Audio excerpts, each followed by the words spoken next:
आजकल हर जगह देखा जाए तो एक शब्द बहुत ज़्यादा देखने को मिलता है कि घोर कलयुग आ गया। और हम अपने आसपास जो खबरें देखते हैं रोज़ाना, उसे देखकर तो हम भी शायद यही कहते हैं कि आज के मौजूदा वक्त में ऐसा कलयुग आ गया है कि किसी को भी किसी के रिश्तों पर अब भरोसा हो ही नहीं पाता। आज की हम कहानी जो आपको सुनाने जा रहे हैं, ये देश की राजधानी दिल्ली के न्यू फ्रेंड्स कॉलोनी की कहानी है, जिसे आप सुनेंगे। सुनने के बाद आप वाकई में हैरान रह जाएंगे कि एक पत्नी कैसे अपने पति को धोखा देकर किसी और के प्यार में फंसकर उसकी हत्या कर देती है। और हत्या करने के बाद वो बाकायदा थाने में जाती है और थाने में जाके गुमशुदगी की रिपोर्ट दर्ज करवाती है। लेकिन जब पुलिस तहकीकात में सब कुछ निकल कर सामने आता है, जिसके बाद न सिर्फ पुलिस वाले बल्कि जो भी सुनता है हर कोई हैरान रह जाता है। तो आज के इस वीडियो के अंत तक बने रहिएगा, क्योंकि ये कहानी आपको वाकई में अंदर से झकझोर कर रख देगी। नमस्कार, मेरा नाम है देवनाथ पांडे और आप देख रहे हैं PDF न्यूज़। दरअसल न्यू फ्रेंड्स कॉलोनी में एक पुलिस स्टेशन है। वहाँ पर एक महिला पहुँचती है और कहती है कि साहब, मेरा पति है जिसका नाम नवीन कुमार है, और नवीन कुमार पिछले 2 से 3 दिनों से कहीं गायब हो गया है और उसका कोई पता ठिकाना नहीं चल रहा है। मुझे इसके लिए एक शिकायत देनी है, तहरीर देनी है, और मेरे पति को आप खोज दीजिए। ये कहकर महिला वो थाने से बाहर निकली ही थी, तभी पुलिस के पास एक सूचना आती है कि दिल्ली के ही खानपुर इलाके में एक नाला है। वहाँ नाले में एक कट्टे में, बोरे में एक आदमी की लाश मिली थी, और उस लाश की जब शिनाख्त करने की कोशिश की गई तो उसके हाथ पर नवीन कुमार लिखा था। और यही नवीन कुमार जो लिखा था, इसीलिए दिल्ली के न्यू फ्रेंड्स कॉलोनी थाने में वो सूचना दी गई कि जिस नवीन कुमार को आप खोज रहे हैं, वो नवीन कुमार नाम का व्यक्ति जो है, उसकी एक डेड बॉडी मिली है। अब ये नहीं पता कि ये नवीन कुमार वही है या कोई और है। अब पुलिस को ये कंफर्म करना था कि जिस नवीन कुमार को हम खोज रहे हैं, क्या ये वही नवीन कुमार है जिसकी बॉडी मिली है। अब ये इसलिए पुलिस जाती है उस महिला के घर पर, जो एड्रेस उसने अपना लिखवाया था। पुलिस दिल्ली के उस एड्रेस पर पहुंचती है तो मालूम चलता है कि वो महिला वहाँ पर रहती ही नहीं थी, बल्कि वहाँ से 1 महीने पहले छोड़कर वो जा चुकी थी। आसपास के लोगों से पुलिस पूछती है तो लोग बताते हैं कि उसका तो नहीं पता, लेकिन उसकी माँ है जिसका नाम मीनू बताया जा रहा है। मीनू ही पास में जो इलाका है यहाँ पर रहती है। पुलिस वाले वहाँ पर जाते हैं, उसकी माँ से भी वही पूछते हैं।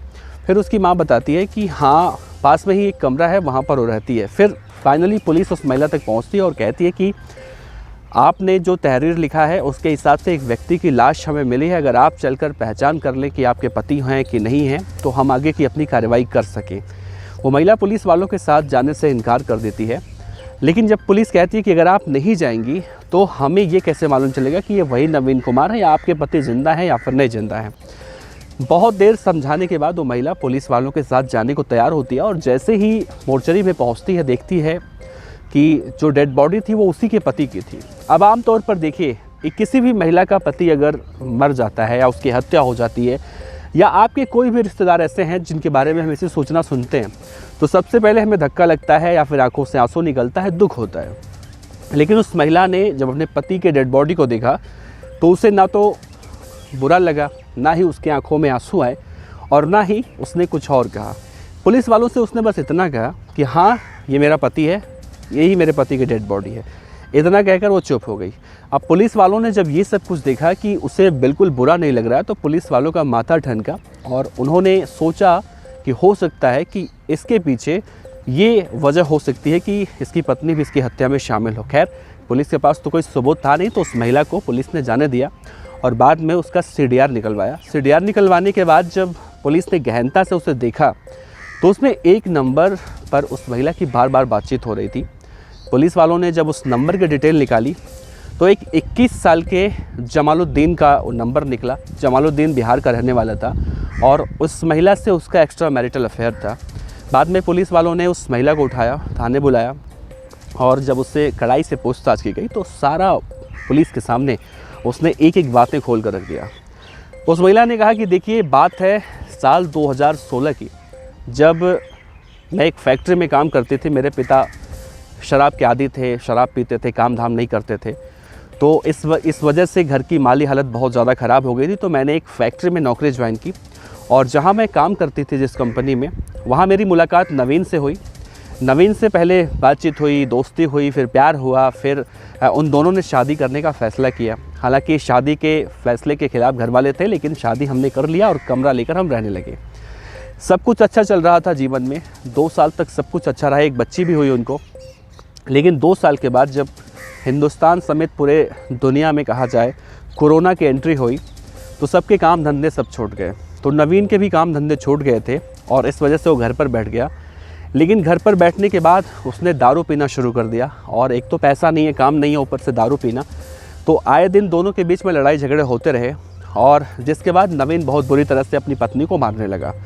एक दिन पत्नी तंग आकर अपने मायके चली गई अपने बच्चे को लेकर, और नवीन ने बाद में कोशिश की उससे मनाने की, लेकिन वो मानी नहीं और अंतोगत्वा वो गई नहीं। नवीन जाता रहा अपने ससुराल और लड़ाई झगड़े करता रहा, लेकिन फिर भी वो नहीं गई। और अंत में तंग आकर उस लड़की की माँ ने कहा कि तुम एक अलग कमरा ले लो और वहाँ पर रहो, तुम्हारे जो पति हैं नवीन कुमार वो वहाँ पर नहीं पहुँचेंगे, उन्हें पता नहीं चलेगा, तो सब कुछ ठीक रहेगा। अब ये सब कुछ चल रहा था, तभी ये पहुँचता है अपने ससुराल और पूछता अपनी पत्नी के बारे में, तो उसके सास ससुर बिल्कुल बताने से मना कर देते हैं और यही कहते हैं हमें नहीं पता। लेकिन एक दिन मार्केट में वो अपने बच्चे को देखता है और बच्चे के साथ एक व्यक्ति रहता है, तो उसका पीछा करते हुए वो फाइनली अपने पत्नी के घर तक पहुंच जाता है और अंदर जाकर देखता है तो जमालुद्दीन रहता है वहाँ पर, और वो महिला रहती है और उसका बच्चा। लेकिन उसे शक नहीं होता है कि ये सब क्या हो रहा है। तो अपनी पत्नी को फिर से मनाता है, समझाता है, लेकिन उसकी पत्नी कहती है अब मैं नहीं जाऊँगी, तुम मुझे मारते हो, शराब पीते हो, काम नहीं करते हो, तमाम तरह की बातें कहती है। लेकिन फिर भी वो इसके बाद कई कोशिशें करता है अपनी पत्नी को मनाने की। लेकिन एक दिन ऐसे ही मनाने के लिए जब अपनी पत्नी को जा रहा था, तो जब अंदर गया तो देखा कि जमालुद्दीन और उसकी पत्नी संबंध बना रहे थे, और ये देखकर उसे बहुत ज़्यादा गुस्सा आता है। कोई भी पति देखेगा तो उसे गुस्सा आएगा। तो सबसे पहले वो अपनी पत्नी को पीटना शुरू करता है, और ये सब कुछ जब चल रहा था तो जमालुद्दीन उस वक्त इसे पकड़ने की कोशिश करता है, लेकिन वो जमालुद्दीन को भी बहुत बुरी तरह से मारता है नवीन, और उसे मारते मारते उसके माँ बाप सबको गालियाँ देता है। इतने में जमालुद्दीन को गुस्सा आ जाता है, चूँकि जमालुद्दीन एक कसाई था, तो उसने आव देखा न ताव, उसने फ़ौरन वहाँ पर रखा एक चाकू उठाया और तुरंत नवीन के गले पर रेत दिया चाकू, उसका गला कट गया और वो वहीं पर मर गया। बाद में इन दोनों ने सबसे पहले बॉडी को नहलाया, उसे एक बैग में पैक किया, और अपने एक दोस्त की मदद से उन्होंने इस खानपुर इलाके में जो नाला है वहाँ पर जाकर उस बॉडी को ऑटो के सहारे वहाँ ले जाकर डंप किया। बाद में जब पुलिस ने जमालुद्दीन के नंबर पर फ़ोन किया तो उसका फ़ोन स्विच ऑफ आया, और उसके फ़ोन को सर्विलांस पे डाला गया। तो जब उसने फ़ोन ऑन किया तो मालूम चला कि वो उत्तर प्रदेश के मुरादाबाद में है। इस वक्त वो एक ट्रेन में है और अपने गांव बिहार जा रहा है। फ़ौरन दिल्ली पुलिस ने आरपीएफ के जवानों को उनसे संपर्क करके उसे ट्रेन से ही उठवा लिया और वापस दिल्ली लेकर उसे आया गया। तो उसने भी अपना जुर्म कबूल कर लिया। तो आज के मौजूदा वक्त में वो महिला जो नवीन की पत्नी थी और उसका प्रेमी जमालुद्दीन, दोनों दिल्ली के तिहाड़ जेल में इस वक्त कैद हैं। दोनों अपनी ज़िंदगी में जो उन्होंने किया उसकी सज़ा काट रहे हैं। लेकिन मुझे एक चीज़ समझ में नहीं आ रही है कि इसमें नवीन कुमार की गलती है, या फिर उसकी पत्नी की गलती है, या फिर जमालुद्दीन की गलती है, या फिर उस कोरोना वायरस की गलती है जो उस वक्त आया। अगर आप समझदारी से सोचिए तो किसकी गलती कहेंगे आप? अगर वो पति कोरोना की वजह से अपने घर पर नहीं बैठता, दारू शराब नहीं पीता, तो अपनी पत्नी को मारता नहीं, उसकी पत्नी फिर नाराज़ होकर जाती नहीं, और जब वो नाराज़ होकर नहीं जाती तो जमालुद्दीन से कैसे उसकी मुलाकात होती। खैर, मैं तो समझने की बहुत कोशिश कर रहा हूँ, लेकिन मुझे समझ में नहीं आ रहा है। अगर आपको समझ में आए तो नीचे कमेंट बॉक्स में विचार रखिएगा। और दूसरा ये भी बताइएगा, क्या ऐसे लोग जो कलयुगी मानसिकता के लोग जिन्हें कहा जाता है, क्या अगर इनके साथ सब कुछ भी हो जाए तो भी इस तरह की हरकतों को अंजाम देंगे? वैसे आपका क्या कहना है नीचे कमेंट बॉक्स में अपने विचार रखिएगा। आपका बहुत बहुत शुक्रिया। देखते रहिए BDF न्यूज़। नमस्कार। खबर अच्छी लगी हो तो लाइक कीजिए, सब्सक्राइब कीजिए, साथ ही बेल आइकन का बटन दबाइए BDF न्यूज़ की खबरें सबसे पहले देखने के लिए।